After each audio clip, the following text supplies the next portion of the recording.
કડીના જાસલપુર road ઉપર આવેલા તાજ રેસિડેન્સીની સામે આવેલા સલૂનમાં 32 વર્ષનો કાજી અલ્ફાસ દાઢી કરાવવા બેઠો હતો તે સમયે ગાડીમાં આવેલા વ્યક્તિઓએ તેનું અપહરણ કર્યું હતું અને નુગુર નજીક માર મારીને ફેંકી દીધો હતો। આ ઘટનામાં પોલીસે કરીમ મંસૂરી ઉર્ફે લાલા સહિત 3 સામે ફરિયાદ નોંધી હતી, જ્યારે પરિવારે અપહરણ અને હમલામાં મલેક અરબાઝ ઉર્ફે બાબાજી સલીમભાઈ અને મલેક ઇરફાન ઉર્ફે ગીરી સલીમભાઈની સંડોવણી હોવાના પરિવારે આક્ષેપ કર્યા હતા। ઘટનાના 45 દિવસ બાદ કાજી અલ્ફાઝ મોત સામે હારી ગયો, જેના પગલે ગુસ્સે ભરાયેલા પરિવારજનોએ પોલીસ ઉપર આક્ષેપો કર્યા હતા, જેમાં પોલીસે પૈસા લઈને માથાભારે મલેક ઇરફાન ઉર્ફે ગીરી સલીમભાઈ અને મલેક અરબાઝ ઉર્ફે બાબજીની ધરપકડ તેમજ ગંભીર કલમો ન લગાવવા સહિતનો રોષ ઠાલવીને કડી પોલીસને બોલાવવાની માંગણી કરી હતી। હોસ્પિટલ પહોંચેલા કડી પીએસઆઈ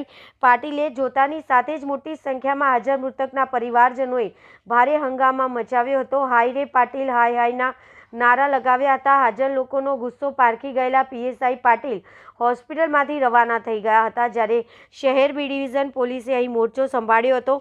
પોલીસે અહીં મૃતકના પરિવારને સમજાવવાનો પ્રયાસ કર્યો હતો, પરંતુ તમામની એક જ માંગ હતી કે અમારી માંગણી સંતોષો। મૃતકના પરિવારજનોએ આક્ષેપ કર્યો છે કે સમગ્ર કેસની તપાસ કરી રહેલા કડી પીએસઆઈ પાટીલે 4 લાખ રૂપિયા લઈને કેસને લૂલો કર્યો છે અને આરોપીઓને પકડતા નથી। આ કેસમાં કુલ 5 આરોપીઓ હોવા છતાં પોલીસે માત્ર 3 આરોપીઓ બતાવીને બીડું વાળી દીધું હતું અને ગીરી ગેંગનો મુખ્ય પોલીસની નજર સામે હાલમાં બિંદાસ ફરી રહ્યો છે। પરિવાર યુવાન પુત્રના મૃત્યુની ઘટનાએ તમામને હચમચાવી મૂક્યા હતા અને રોષે ભરાયેલા ટોળાએ માંગણી કરી હતી કે આ સમગ્ર કેસમાં તપાસ કરનાર અધિકારીને બદલો, હત્યા તેમજ જીવલેણ હુમલો કરવાની કલમનો ઉમેરો કરો, બંને આરોપીઓની ધરપકડ કરો। મારું નામ છે સિપાઈ શબનમ બાનો।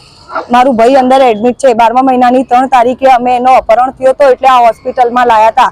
એના પછી આ હોસ્પિટલમાં એની સારવાર ચાલુ કરી હતી। સારવાર ધ્રુવ એને હાથ પગનું ઓપરેશન કર્યું, પછી માથાના ઓપરેશન કર્યા। કાલે 10 તારીખે પહેલા મહિનાની હું 12:30 વાગે ઉપર આઈસીયુમાં ગઈ તો મારી ભાઈની ડેથ થઈ ગયેલી હતી। તો એ હોસ્પિટલવાળા અમને જણાવતા નથી, ખાલી પૈસા હેઠે છે અને બસ બિલ બનાવે છે અને એની ડેટ ડિક્લેર કરતા નથી। બસ એટલું કહે છે કે એનું મગજ મરી ગયો છે, ખાલી એની હાર્ટ પેટ ચાલુ છે, બાકી મશીન ઉપર એની હાર્ટ બતાવે છે।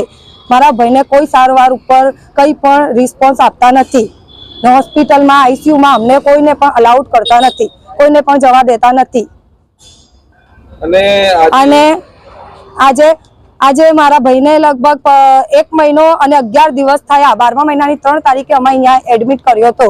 એના પછી એને 15 દિવસમાં રિકવરી આવી ગઈ હતી। એના પછી ઇરફાન ઉર્ફે ગીરી, જેને એની એક મિત્રને મોકલી હતી, જેનું નામ છે મંસૂરી ફિજા, જે આઈને એને ગાંજા, ચરસ અને બિસ્ટોલો પીવરાઈને ગઈ। એના પછી મારા ભાઈની હાલત સિરિયસ થઈ ગઈ। એના પછી મારો ભાઈની કાલે બપોરે 12:30 વાગે ડેથ થઈ ગઈ। આજે જાન્યુઆરીની તારીખ 13 છે। અમે અંદર હોસ્પિટલ આઈસીયુમાં જઈને આવ્યા તો પણ ડોક્ટર એમ કહે છે હજી 2-3 દિવસ સુધી ટ્રીટમેન્ટ ચાલશે, તમે જે ખર્ચો કરો એ બધું વેસ્ટ જ જવાનું છે, બસ બિલ ભરે જાઓ। અને ડિક્લેર કરતા નથી કે આ ઓફ થઈ ગયો છે।